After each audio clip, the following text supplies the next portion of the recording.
Hello, fellow photographer. Today we are going to take a look at one of the weddings that I shot, and I'm going to give you a sneak peek into the thought process that goes into what happens when I walk into a room and I have to figure out how do I shoot this.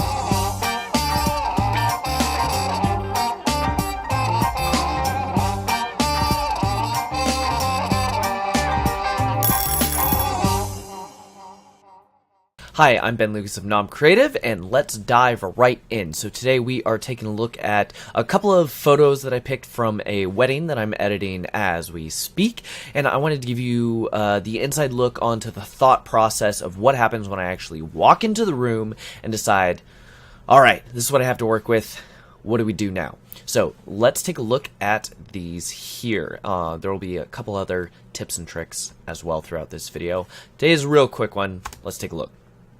So, this is for the detail shots. The bride handed me shoes, earrings, necklace, all that kind of stuff, and I decide, what do I do with it? There was a lot of chaos and things happening in the room, so I thought, you know what, I'm going to go down. I saw this cool entryway, and I'm going to shoot in the entryway. So, I take all the stuff downstairs. I took this photo on my phone so that you guys can see this is what the building looked like. So, what do we have to work with? As is, it's not particularly special. You've got the industrial piping, bathroom door, water fountain, fire extinguisher, code signs. You know, none of this is particularly exciting. Well, what are the things that we have that are exciting? You've got this cool sign if you want to do something with that. You've got the vase. I love the pop of this orange wall. All of her jewelry was silver, so it really contrasted, and I liked that. So, taking a look at this, where would you put it? Well, I like the texture of this table. It's got kind of a marble texture. So if you want to throw the stuff down on the table, okay.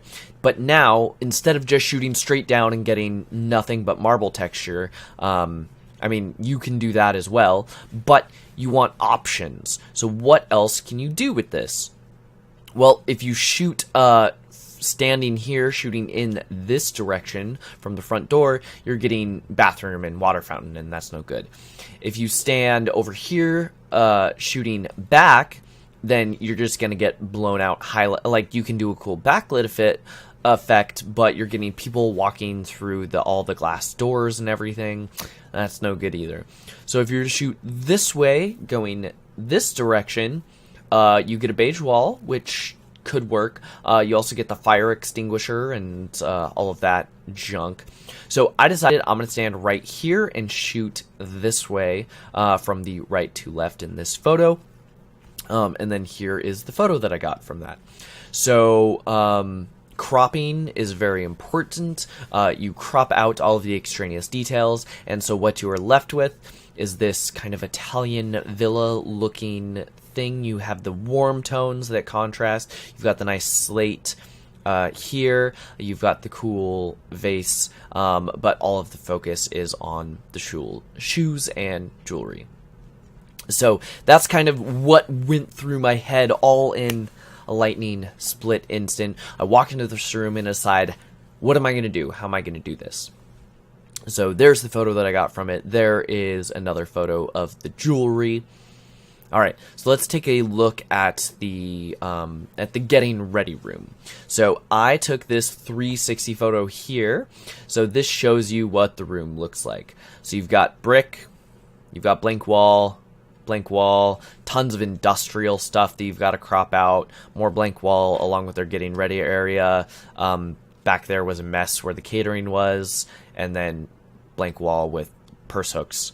So looking through this room, you have to walk in and instantly identify what are the things I want to work with. Well, I liked the candelabra things here and the art, but this was an entire mess. So that was the makeup artist's stuff. You know, they're allowed to make a mess. That's kind of their thing. So that was one option. I had an idea of lining her up behind this to kind of make it look like a crown.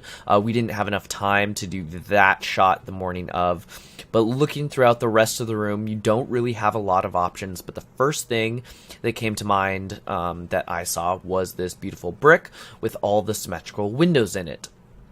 So that is kind of the layout of the room, and now let's actually take a look at how that panned out. So the lighting in the room as it is, you've got some light coming through the window and all the lights are orange. So you've got this harsh blue and orange contrast.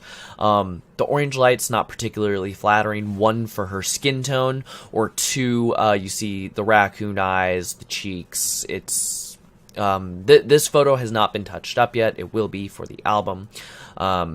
But the light as it existed was not great. So first thought, okay, I want to put her in front of the brick wall, but I also want to get rid of all the orange lights.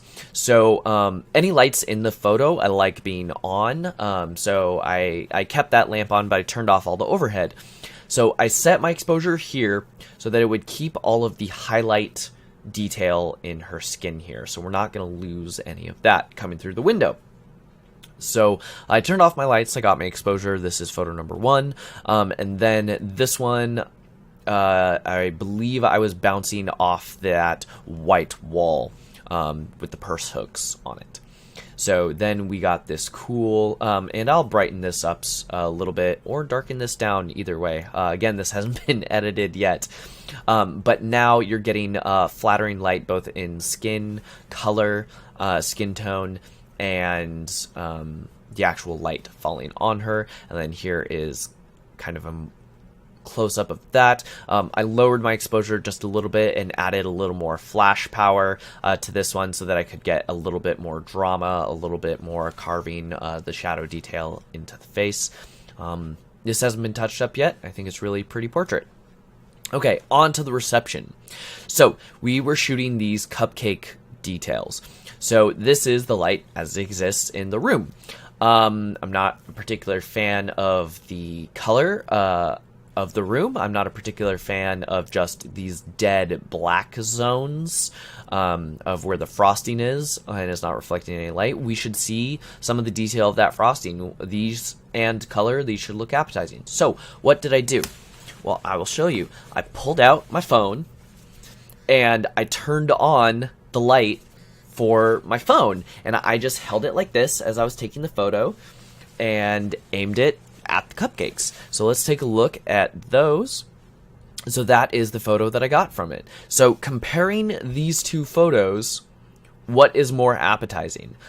I like the color here. I think the chocolate looks more like chocolate. The frosting looks more like frosting. You can see these highlights and all of the ripples and swirl in the frosting, where here it's just a dead zone of shadow. So I did that exact same thing here with the flower shots. I saw this flower shot. I looked around the room. What's the best angle to shoot these flowers from? Well, first of all, take a look at where the flowers actually look good from. Secondly, take a look at the background. Here, I really liked the Christmas lights that were on this tree that give that nice bokeh effect.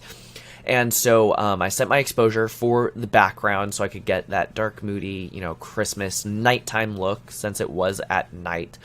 But the flowers are too dark. So again, pulled out my phone, turned on the flashlight. Here you go. So you have these beautiful colors popping in the flowers here. You have this dark, moody contrast. It still looks like a night shot. It doesn't look like an overly powered, flash shot. If I had turned on my camera flash, would have been bam. Just like super bright, super blue, but also just moving it off axis just a little bit.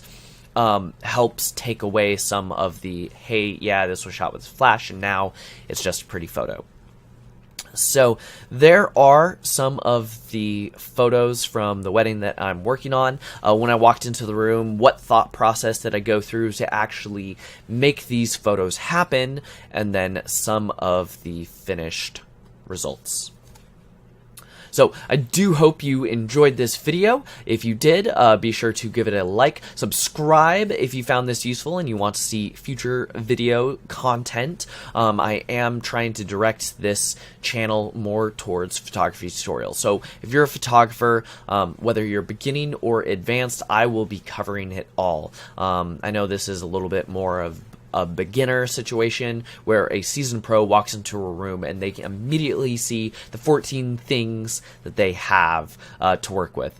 I call them gifts. So I walk into any location, whether it's a good location or a bad location, and I think, what are the gifts this location has given me that I have to work with? In this case, it was the brick wall. In this case, it was the orange with the Italian-looking vase. And in this case, we had those Christmas lights with the bokeh. So, thank you so much for watching. Again, like, subscribe, and I will see you in the next tutorial.